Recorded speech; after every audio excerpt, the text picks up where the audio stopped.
hosts, guests, and callers, and not necessarily those of this station, its staff, management, or sponsors. Welcome to the Ask the Experts show with local experts in the fields of legal, health, financial, and home improvement. Enjoy being educated in such topics as personal injury law, community association law, family law, bankruptcy law, along with health show topics like pain management, men's health, and dental implants. Now, sit back and enjoy today's Ask the Experts with host Steve-O. Hey, we are the Ask the Expert show.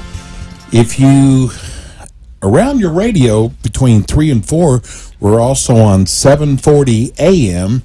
And our regular show, first Thursday of the month, Kay Bender-Rimbaum.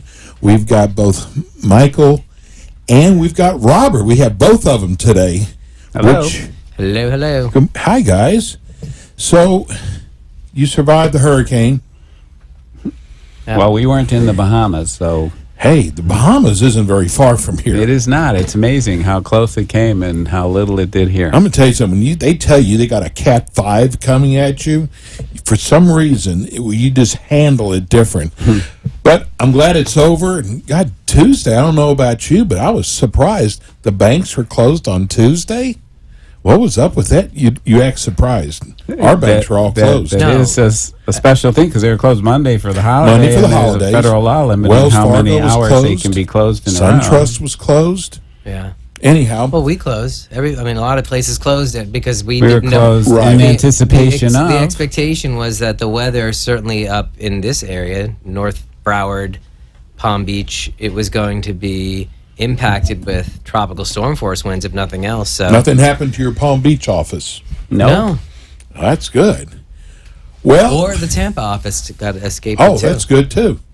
So listen, we are back at full speed now, and you always are the spokesperson to tell everybody about Kay Bender-Rimbaum. This is our condo and HOA show, and listen, if you're a board member, you're an officer, maybe you're a management company, give us a call here at 888-565-1470, 888-565-1470, and we'll start off with Michael to tell us about the firm.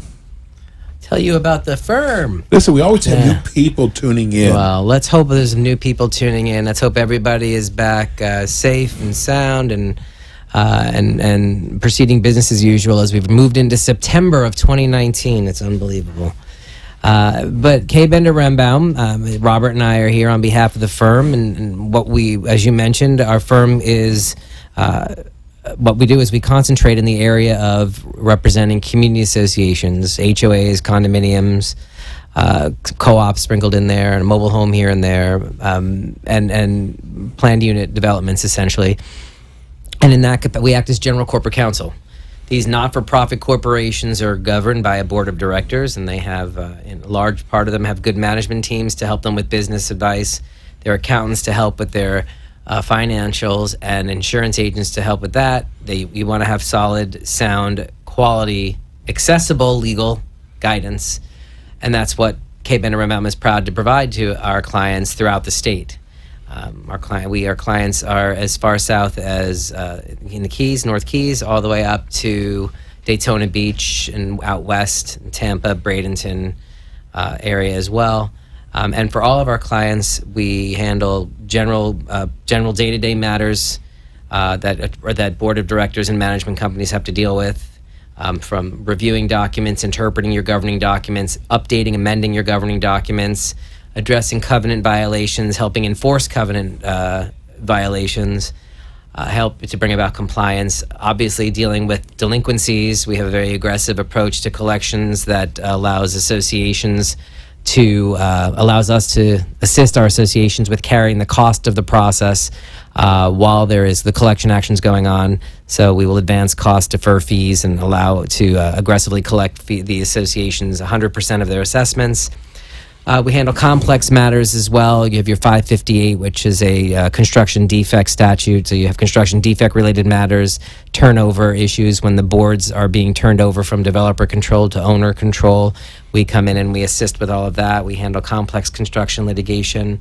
So I mean, there really is, if it touches community associations, it's something that the attorneys at K. Bender MM are experienced with and can assist with. And we pride ourselves on our customer service aspect, which I think is what sets the firm apart. I get a lot, even as recently as the last couple of weeks, I've gone out and spoken with a few different client-based, prospective clients, I guess they would be, although a couple actually have since become clients. And one of the biggest issues that I find is, hey, we reached out, to an attorney. It's been weeks. We haven't heard anything back. Or we've reached out and we got some information which is just waffling, wishy-washy, or not understandable. Every time I call the attorney, even just to question a bill, I get billed for questioning a bill. These types of simple things. Customer service industry is sorely lacking in a lot of law firms, I think, in this industry. And when you bring our experience level, tie that in with the customer service aspect of we're accessible, we're responsive. When you call our offices during office hours, you don't get a machine. 99% of the time, we have 2 receptionists, so make sure we have a human who answers the phone and can help direct you to a proper person to get your response. So the accessibility and the responsiveness are key. It's providing opinions in language that's easy to understand, that you don't need to have interpreted, within a law dictionary. We're not a nickel and dime operation. We get with our clients. We still have client number 1 that joined the firm in 1992, still is a client of the firm, and that's not unusual. So it's that type of practice. And if it's something that you're interested in as a board member or as a management company who's frustrated with the legal counsel that you have now, or just wants to maybe consider other counsel for second opinions or to handle contract review and contract assistance or updating and amending documents, we'll come out, no charge, no obligation, and sit down with you and talk about more who we are, who you are, what your issues are, and how we can help. Is it unusual? We get emails every week from listeners that are either driving in the car that they tell us that they're not happy with things that the board is doing that have to do with their attorneys. And I'll bet you not one of those are your clients, because they say it takes forever for them to call me back. I got 2 or 3 of them that said, you know what, we put a call into our attorney because we had some insurance problems and it took them a week to get back to us. Right. So you talk about your customer service is very important. And when you go to your office, one of your offices, there are so many cars out there. So I know those aren't all attorneys. Those are all support. A lot of them are support staff too. Oh, absolutely. But the way I believe to be is that we have the resources of what perhaps managers and board members would consider a large firm. We have the resources of a large firm, but we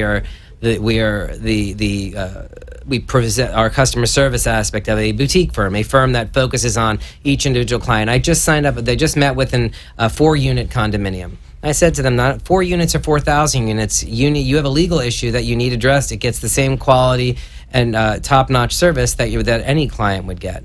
And I think that's very important, to have the feel that you're not just a number, you're not assigned to someone, and then if that person is unavailable, you're stuck.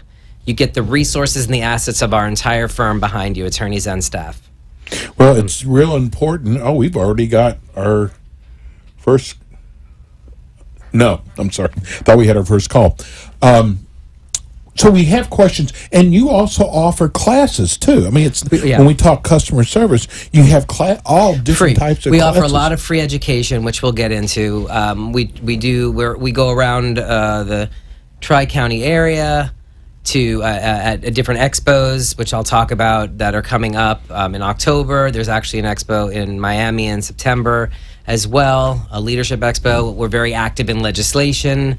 Up in Tallahassee, and working with the Florida Legislative Alliance. I actually am in my 2nd year of the chair of that alliance.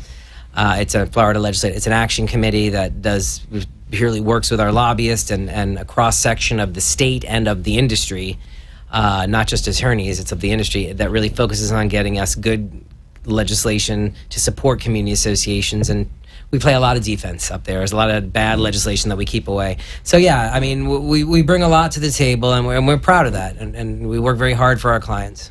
Well, like we said, if you have a question for Robert or Michael. The phone number here is 888-565-1470. Can we go to our first caller? Jackie. Hi, Jackie. Hi, I have We a can't question hear. about. Can't. Can you hear me? We can barely hear you. Okay. There, that's Hopefully- better. There we go. Okay, I have a question. I live at a condo association, and we just got a special assessment. So I had a question about a special assessment. What's the ahead. question? Okay, so we were just served with a special assessment for $4.6 million. They've broken it out into 3 years worth, so 2019, 2020, 2021. However, the things that are listed underneath this special assessment, some of the things they have noted that unit owners have to vote for those things, as far as like changing our lobbies, changing different things that we have to vote for. However, they put that in the total figure already for the special assessment. Do the unit owners have to vote for those items before they can even be put in the total amount? Or can they do that ahead of time, and if they don't pass, they have to change the amount of the special assessment? There's nothing in the law that compels the board to only assess for the items that they're sure that the owners will vote in favor of if the owners are required to vote for them when it's part of a larger project. It sounds from what you've described that the board has not acted inappropriately and can include these items in the assessment. If they fail to get the vote of the owners at a later time, then in all likelihood they would adjust the assessment accordingly into the future years. Okay, so they wouldn't have to adjust the number from the start, say change it to $3 million from the beginning. They would just wait. Once they get the vote, then they adjust it accordingly afterwards. Under Florida law, that's acceptable. There is no absolute, you have to do it this way or you have to do it that way. Okay. It's more along the lines of, is what they're doing legally acceptable? And the answer to that is yes. Okay, that was my question. I just didn't know if they could give out that total number without our votes quite yet. That's what it was. So thank you very much for All right. answering Thanks for my calling, question. Jackie. Thank you. So during the show, what we do is we take phone calls, 888-565-1470, or we take emails during the week that we ask the guys on here. And I think, Michael, you deal a lot with the politics of what's going on. And Governor DeSantis, I guess, wrote a new law, ELSS. Well, he didn't write a law. He signed the bill. Signed off on one. He signed off on it, yeah. But Governor Scott had already originally signed a bill on this. No. Oh, he Actually, vetoed. governors, the ELSS, Emergency Life Safety System, impacts high-rise condominiums, which are Sprinkler 75 system. feet and higher. Well, ELSS isn't actually sprinkler systems. Sprinkler systems are sprinkler systems. And high-rise condominiums were, there was law that was passed and signed years ago that allowed for associations to opt out if the membership wanted to opt out of retrofitting the building with fire sprinklers. That law passed, and hundreds, if not thousands, of high-rise condominiums members decided they don't want to spend the $1 million, $2 million, $5 million, whatever the large number was, to retrofit the sprinklers. Well, what happened, I'm not going to go into this. This is very lengthy, so I'll give you the very abbreviated version. But ultimately, in 2016, there was an indication that, hey, if you opted out of fire sprinklers, you've opted into an ELSS requirement, Emergency Life Safety System requirement, which on its face would be fine. However, what then came from that was, all right, we understand it, fire marshals throughout the state, not just South Florida, but throughout the state, were determining that ELSS or I shouldn't say fire marshal, I should say these ELSS engineers, qualified engineers, and perhaps some of the fire safety officials were saying, hey, part of your ELSS includes fire sprinkler retrofit. So it was almost a back door, or appeared to be a back door, and it's been a cause of a lot of frustration. There is a lot of there is support to there's support. There is a lot of support and groundswell. There was efforts made in Tallahassee last session to clarify that ELSS can't mandate fire sprinklers. Ultimately, that did not pass. What did pass, and what was signed by the governor, was the deadline for the ELSS retrofitting, if you will, the ELSS requirements, which includes other things besides fire sprinklers. I mean, there might be with fire safety doors or walls or different types of fire safety matters or issues. You had till December 31st, 2019. Due to all the confusion and due to the frustration over the conflicts, the compromise, as I'm calling it, no one else, I'm calling it a compromise for purposes of this conversation, was to extend the deadline from December 31st, 2019 to January 1st, 2024, or December 31st, 2023, whatever. But it's till January 1st, 2024, and it's not, but not, you are not obligated before that date to have come into compliance with the ELSS. What that does now, it gives breathing room to these associations who have not yet gotten their engineer report, haven't put money aside to address whatever needs to be addressed.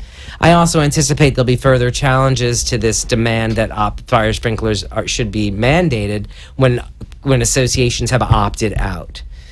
What that law also did, by the way, for those high-rise condominiums that did not opt out of fire sprinklers timely, which had to be done before the end of 2016, it removed that deadline date. So now if you're a high-rise condominium that would be otherwise required to do full fire sprinkler retrofitting, you can go down to you can go back to your membership now, and if the membership wants to vote to opt out of retrofitting completely with fire sprinklers, that is now an option once again, with the understanding today, if you opt out of sprinklers, you opt into ELSS, which could still require some kind of retrofitting as of today.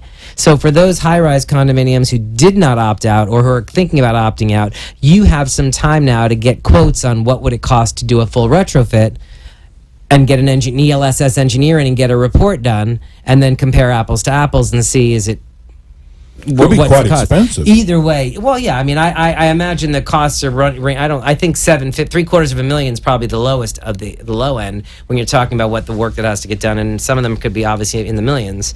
So that's why it's a very sensitive subject, and there's a lot of people, a lot of high-rise condominium residents who are very frustrated with the idea that they fought very hard to get a legislation passed to allow them to opt out of sprinklers if they, as a group, decided this is what we want. And now the state, or at least special interest groups within the state, are trying to mandate certain things, which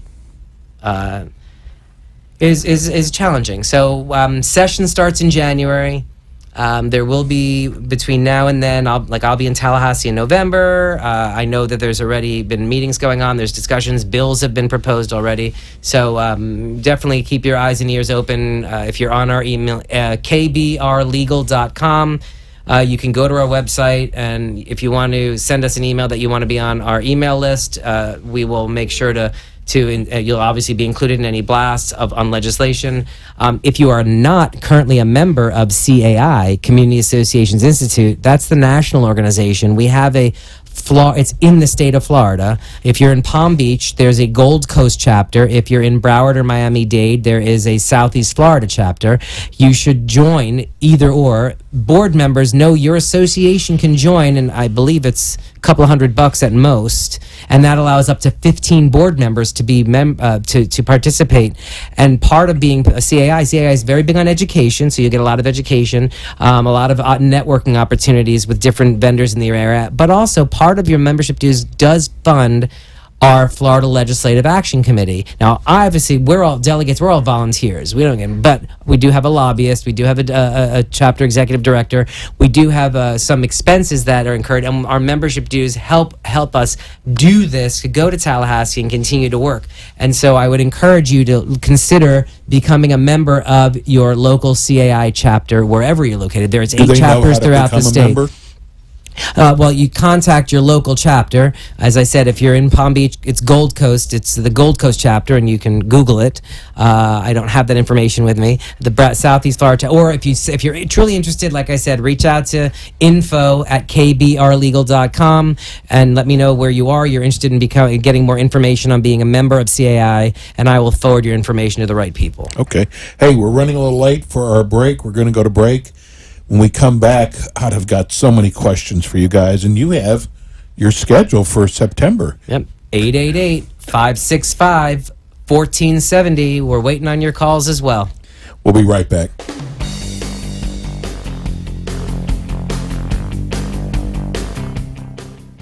Is your community association looking for prompt, effective, cost-efficient, and understandable legal advice and services? You'll find that and more with K. Bender Rembaum, a full-service commercial law firm concentrating on the representation of more than 800 community associations throughout Florida. With offices in Broward and Palm Beach counties, K. Bender Rembaum assists clients in all matters of association representation, including but not limited to collection of assessments, contract negotiation, covenant review and amendment, covenant enforcement, and construction defect claims. Under the direction of attorneys Robert K., Michael Bender, and Jeffrey Rembaum, K. Bender Rembaum is dedicated to providing clients with an unparalleled level of personalized and professional service regardless of their size and takes into account their individual needs and financial concerns. For more information, visit www.kbrlegal.com or call 954-928-0680.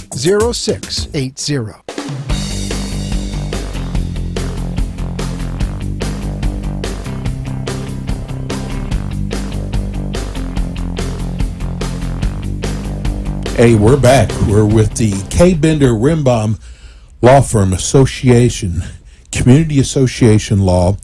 And you want to get to the schedule? You got classes coming up? Try and read them. Want me to?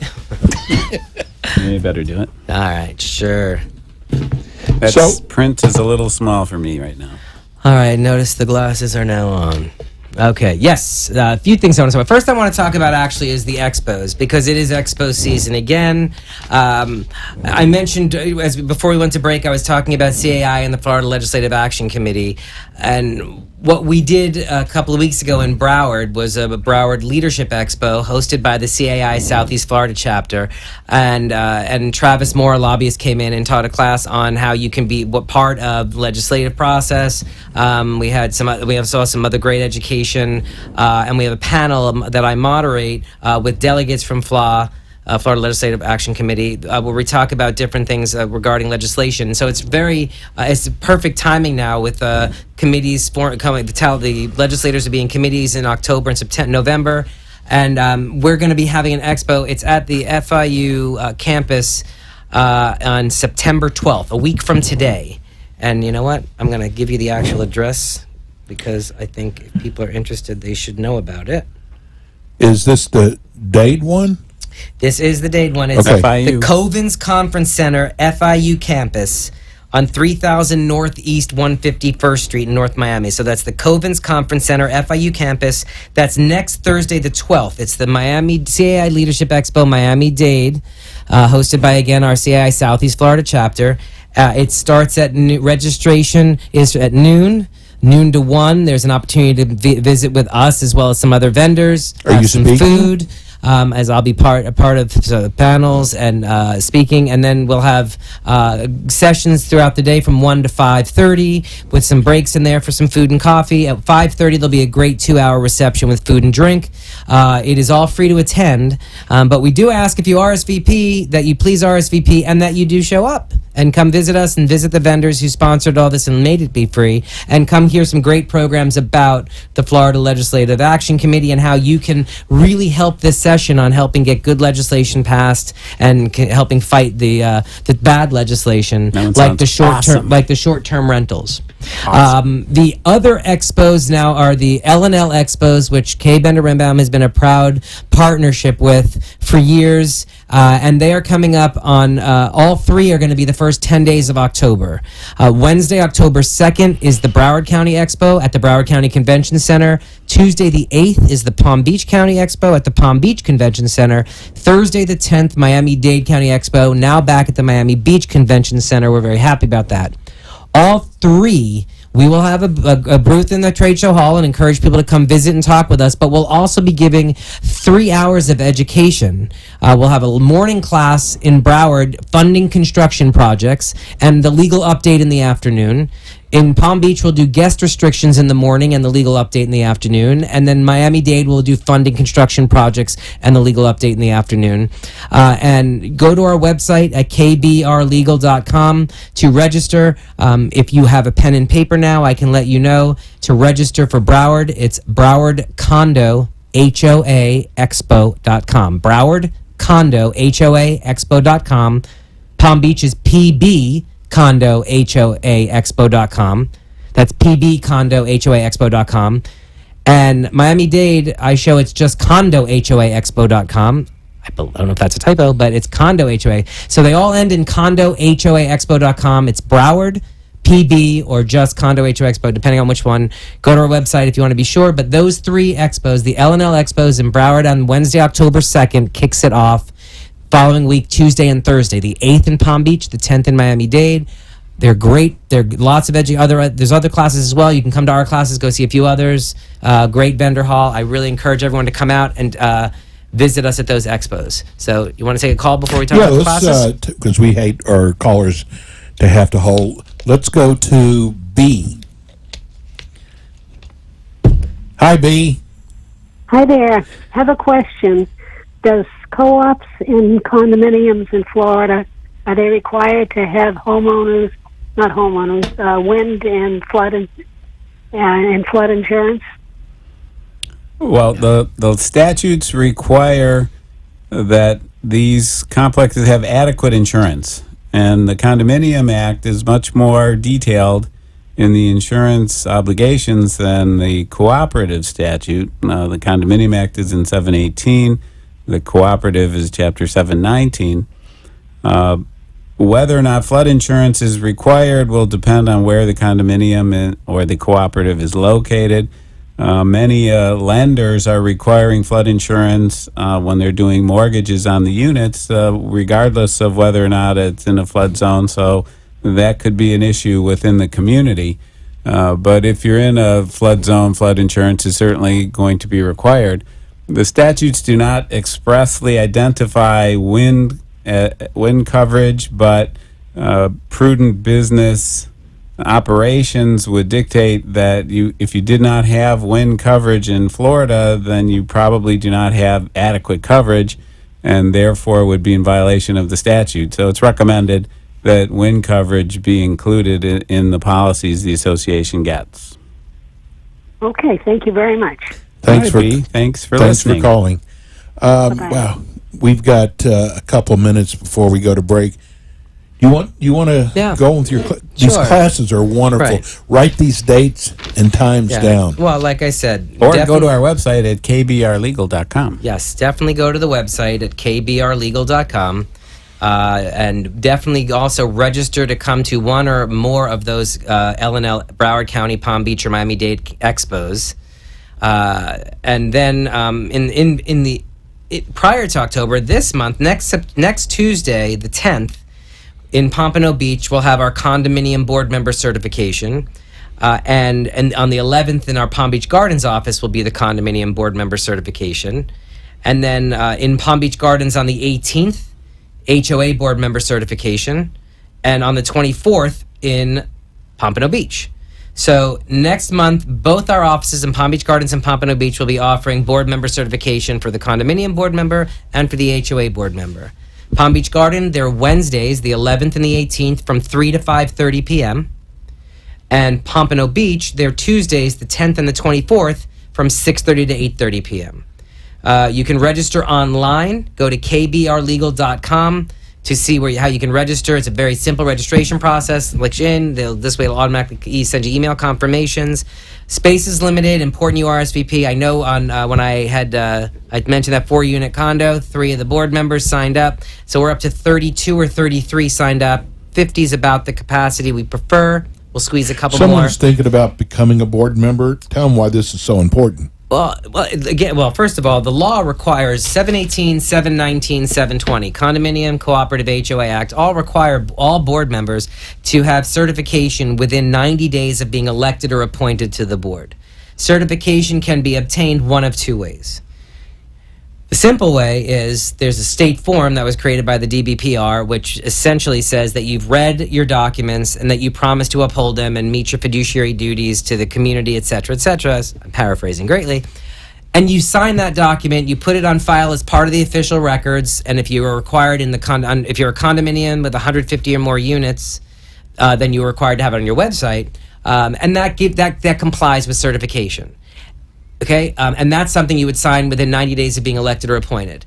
The other way, and the recommended way, whether you sign that certificate or not, just because maybe you're elected today and you're going on vacation, so you want to just get that certification out of the way, sign that, but take an education class. Come take our education classes. If you can't get to one of ours right away, go to another one, free. And then come to ours and learn more. But come to the board member education class. It goes through the ABCs of being a board member. We have great materials that we provide, which is a nice handbook that you get to take with you. It is free to attend. We offer food and drink. And it's a great way also to interact with other new board members or some experienced board members and share and swap ideas and stories, which is another big part of the class. We have some great attorneys out of both of our offices who do the teaching, board certified specialists, many of these attorneys who are doing the teaching. Others are on their way to becoming board certified and also are very experienced. And so, and we're very proud, K. Bender Rembaum, we have of our 18 attorneys, 8 of us have become board certified. So we're almost at 50% of all of our lawyers, which I think is pretty darn good percentage. They can call themselves an expert. Very good, right. So, but yes, so that is the education for September. And we hope to, again, you can go to kbrlegal.com and check all that out. If you don't see something you're looking for, call us at 800-899-2468. Is that right? That doesn't sound right. 974. 800-974-0680. What was that other number? I don't know. Speed dial. Don't call that first. Yeah, 800. I hope that's not like a 800-974-0680. Or go to kbrlegal.com. There is a box. You can fill information. You can reach out to us.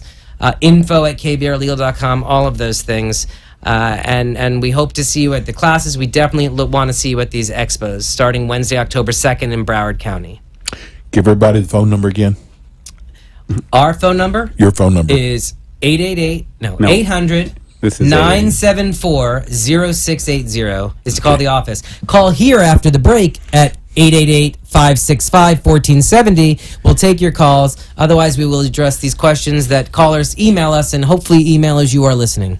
We'll be right back.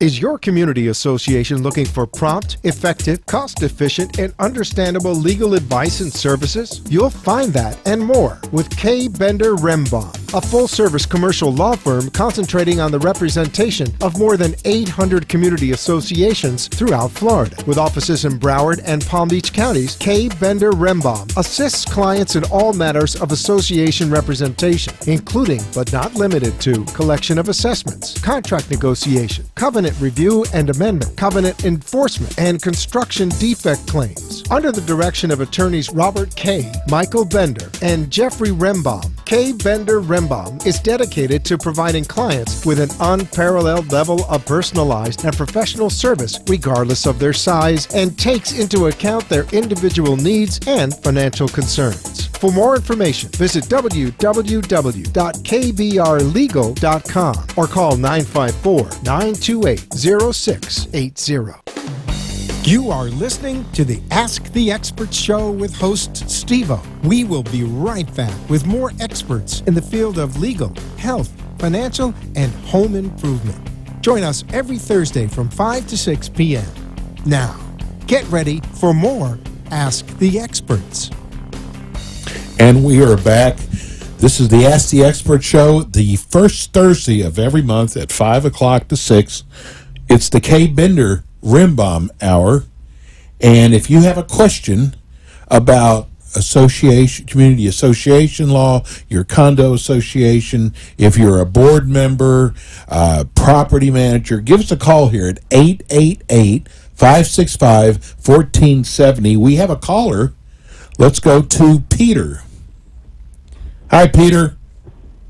Hi. I had a question about the recent hurricane preparations that we went through. We have aluminum shutters, and my question is, because we have such difficulty finding someone to put our shutters up on the second floor of our clubhouse, would it be considered a major modification that would have to go to the owners for a vote if we were to change from aluminum shutters to the accordion shutters? Well, that's an interesting issue, because what you're describing falls under what is referred to as a material alteration or a substantial improvement to the common elements. And in condominiums, Section 718.113 indicates that you can only do that in accordance with your documents. If a vote of the owners is required, if the documents are silent, then you'd need a vote of 75%. The first question is, do your documents address material alterations, and is a vote of the owners required? That I'm not certain. Okay, that's the first thing you want to look at. Assuming that there is a requirement of an owner vote for material alteration, then you'd have to do the analysis of whether or not this actually qualifies as one which would require such a vote. The Florida case law has evolved through the years. Many years back, cases that are still being followed today indicated that even when the documents require a vote for a material alteration, if the issue is one of necessary maintenance under the governing documents for the association, then a vote of the owners would not be required, even if the documents indicate that they are. And again, this is just a condominium issue. It doesn't apply to homeowner association. It would maybe be in a co-op as well. So, this is an HOA, actually. well, if you're an HOA, then That's your governing document. then it's all within your documents. And if your documents do not provide for anything on the subject, then it's a board decision. The board can decide to do that, and it's a maintenance issue for the community. So material alteration does not apply to HOAs? Not as it's thought of in condominiums, no. It is strictly driven by your documents. Florida statutes for homeowners association does not have a provision that limits material alterations of common areas. Therefore, it's strictly whether or not it does in your documents. And if your documents do not, then it falls to the board to decide, using its best reasonable business judgment, as to whether or not that change is something that's best for the community. Okay, but because this is kind of I guess you could say maybe an emergency type of necessity or something, is there any special treatment in that regard? Well, it's not an emergency because there's nothing coming our way at the moment. And if you could find a shutter company to get out there quickly at this time of year, that would be likely a lucky event, because I imagine that many of them are very backed up, and this time of year people tend to think that's the best time to be doing this. But the board can, if a special assessment is necessary, then they would have to follow statutory procedure on adopting a special assessment or whatever your governing documents might provide. They could do it quickly. I would not consider it an emergency. And Peter, what you really should be, my suggestion would be that you get with experienced counsel and request a opinion in writing that the board can rely upon to move forward with either the board having the authority to do what they need to do, or whether there's a need for a vote of any kind. because there may be a need for a vote for the alteration. There may be a need for a vote for a special assessment. If you're considering borrowing of funds to do the project, there may need a vote for that. So you definitely want to. This is an area where you would lean on your legal counsel, and hopefully you have confidence in your counsel to do so, and get a written opinion that the board can rely upon to move forward. Okay, very good. I appreciate the suggestions. All right, thanks for listening. Thank you. I knew we were going to have some weather related. Yeah, that was a good question. That was interesting. Yeah, and here's another one that was written to us. It says, do you have to get permission from an HOA to install a generator if you have a medical condition? Well, that's also going to be a document-driven issue.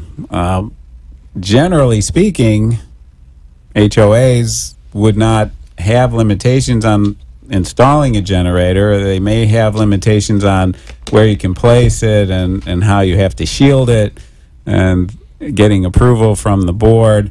The medical condition is falling under the fair housing requirements, and if the documents prohibit certain types of things, the fair housing laws would require associations to grant special entitlement as a reasonable accommodation under the proper set of circumstances.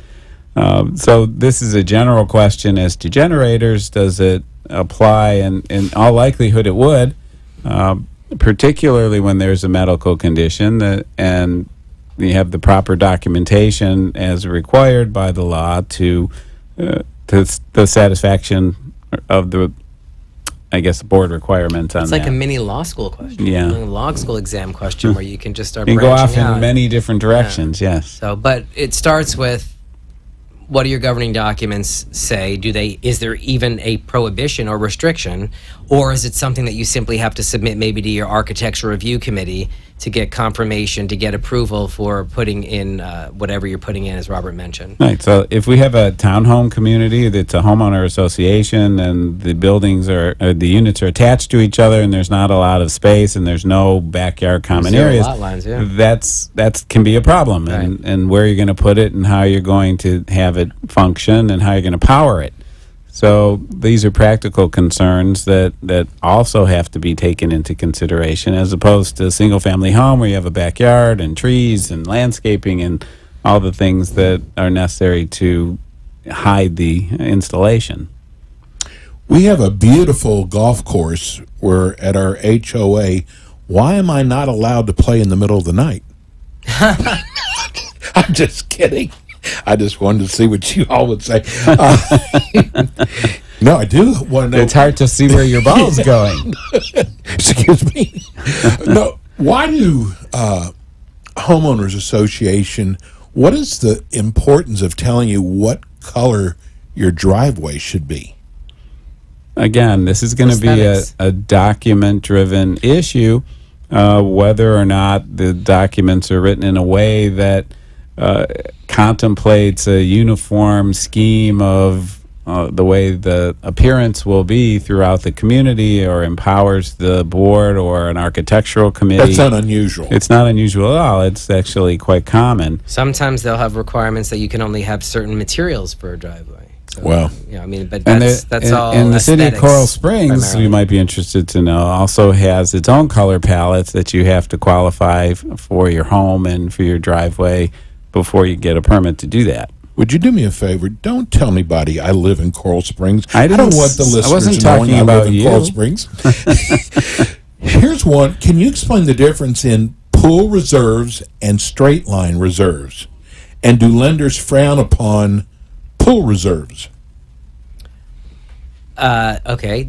Well, straight line reserves, we're going to focus more on statutory reserves are in condominiums, cooperatives, and possibly in the HOA.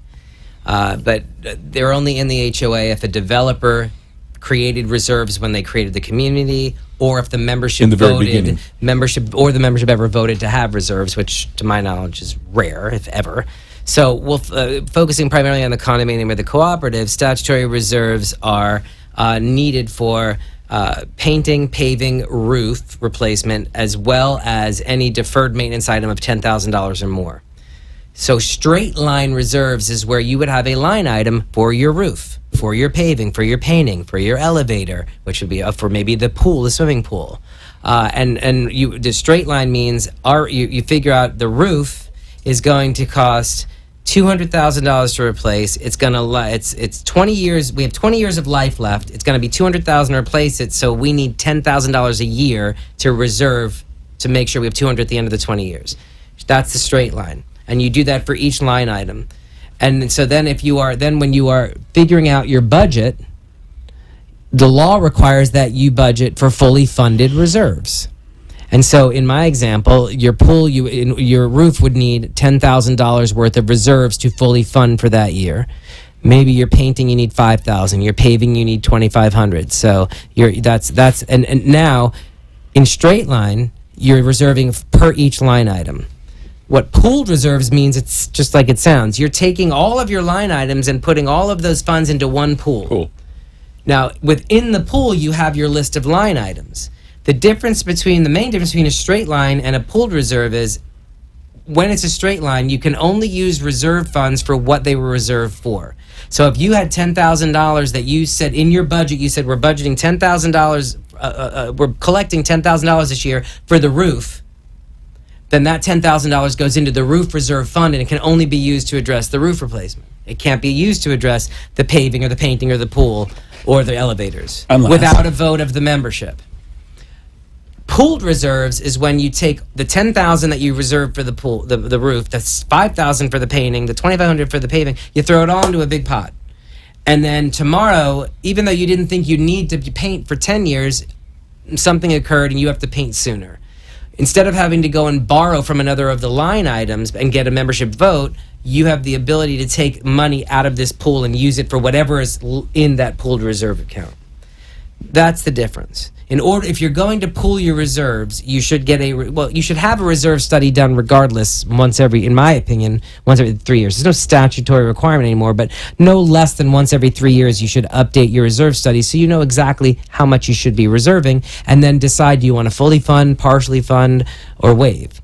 The board has the full discretion to fully fund. If the board says, hey, it's in our best interest to have fully funded reserves, that's not always popular, but it might be in the best interest of the community. If the board says we would like to do something other than fully fund, meaning partially fund or waive, that's when they go to the membership and say, hey, members, do you want to vote to support partially funding, or do you want to vote to support waiving? Okay, but when you get for pooling reserves, it's very important to have a reserve study, and my understanding is they'll go out 30 years, and they'll tell you how much money, when your expectation of all these things are, need to be replaced, and how much money you should be reserving each year to go into the pool, so that when a particular item is supposed to come up, you have enough money to fund it. And so those amounts might vary, but it's also very helpful. So the difference between pooling and line item is primarily that. In straight line, it's individual line items that you can only use those funds for their purpose without a vote of the membership.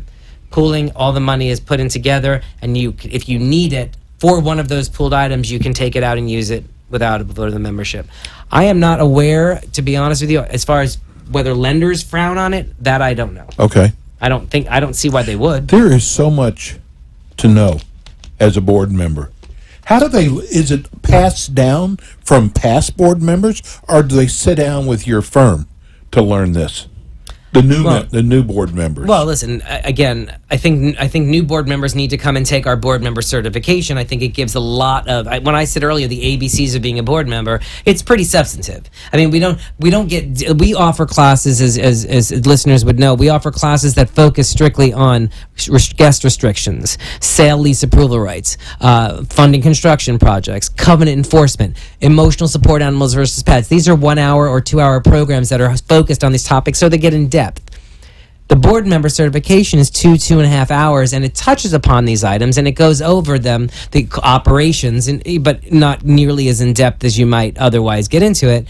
But it touches on official records and talks about what you need to know. It touches on budgeting. It touches on elections, financing, and operations.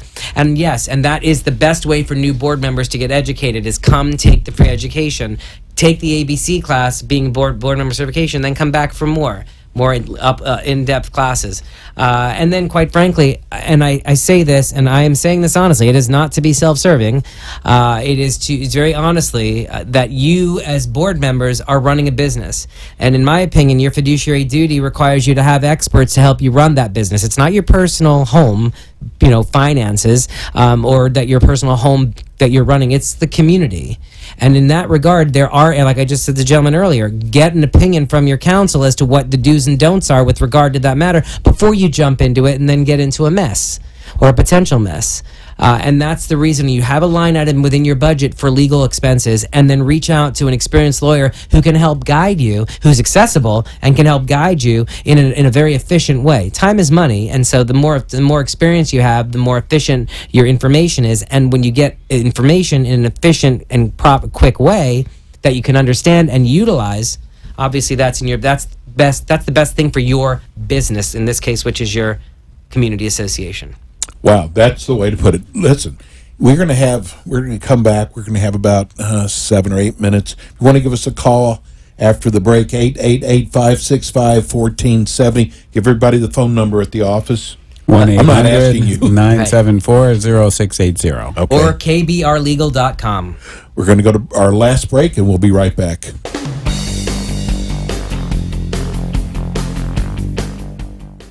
Is your community association looking for prompt, effective, cost-efficient, and understandable legal advice and services? You'll find that and more with K. Bender Rembaum, a full-service commercial law firm concentrating on the representation of more than 800 community associations throughout Florida. With offices in Broward and Palm Beach counties, K. Bender Rembaum assists clients in all matters of association representation, including but not limited to collection of assessments, contract negotiation, covenant review and amendment, covenant enforcement, and construction defect claims. Under the direction of attorneys Robert K., Michael Bender, and Jeffrey Rembaum, K. Bender Rembaum is dedicated to providing clients with an unparalleled level of personalized and professional service regardless of their size, and takes into account their individual needs and financial concerns. For more information, visit www.kbrlegal.com or call 954-928-0680.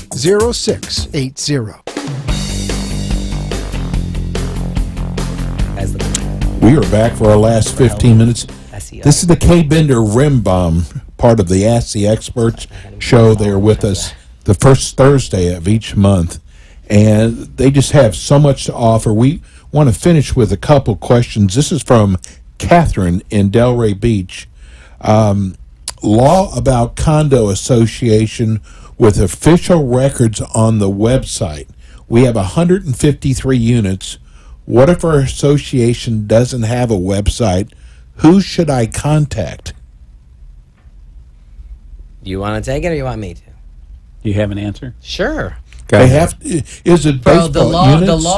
the law took effect July 1st, 2018. Well, I should say it took effect July 1st, 2017, but it was changed in 2018. And most important change is that now if you need to have a condominium of 150 or more units, not an association. So I'm not sure if This one was, Laura, she said 153 153 units. If that's one building of 153 units, they do have a website requirement. If it's two buildings of 75 and 70, whatever the difference is, so 150 might say 80, 74? 80 if it's 153. Oh. Then there is no requirement for a website because the buildings are less than 150. But if you are required to have a website, then you should definitely get with your board members and let them know of the requirement by statute. And I don't want to encourage people to be calling and ratting out their communities about these websites. It's early on in the process, but it is. But if they're not in compliance with the statute, it's a violation, and they can contact their local compliance division. Let them know that their community has got over 150 units in this condo, believe a website's required, and they've made efforts to reach out to the board to find out. First, reach out to your board or your management team. Send a certified letter and ask, inquire. yes, and do an inquiry. We're required to have a website. When are we going to have the website up and fully functioning? Start there. Work internally at first, and if that's not working or you're not getting responses, then contact the local division of compliance division of the DBPR. the division of condominiums, and let Is there a them penalty for let this? them file. There could be. There hasn't been one identified Right. as of yet. Right. There could be. We got a couple minutes. Let's go to Sean. Hi, Sean. Hey guys, quick Be- question. I'm running an HOA here, and we have our docs that are clearly stating that no flags are allowed of any kind, or political propaganda, etc.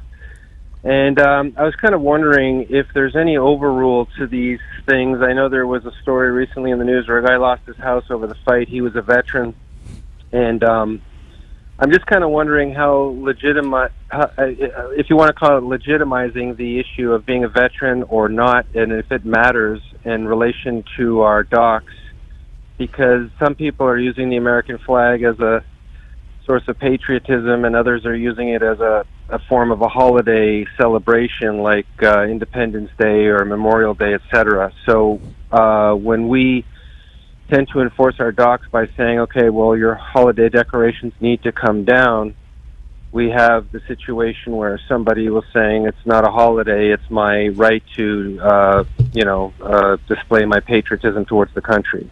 Well, you're right that there is an issue here. Florida statutes does provide in a homeowner association setting that owners have a right to fly specifically identified flags, of which includes the United States flag. I don't have the exhaustive list at the top of my head, and we're running out of time on the show, but some of the branches of the armed services are included in what's allowed to be flown at all times. The association has a right to adopt certain standards as to what type of flagpole and how it should be displayed, but it is something that is set forth in chapters 720. 720.304 subsection 2. 720.304 subsection 2 will identify for you the specifics of what flags you have to allow, and the rest you do not. And it does say, and I do have it here, it does say, Sean, that that says any homeowner may display one portable, removable United States flag or official flag of Florida in a, quote, respectful manner, and one portable, removable official flag that is not larger than 4.5 feet by 6 feet, which represents the United States. That's an abbreviated version of it. But go to 720.304 subsection 2. Okay, thank you guys. We're Thanks, out of Sean. time. If you don't get a good answer, call back next month. Give Or everybody go to the phone number. kvrlegal.com or info@ or 800-974-0680. Thanks, Sean. Thanks, everybody else, for Great listening. show. Thanks, guys. We'll be back next week with more Ask the Experts.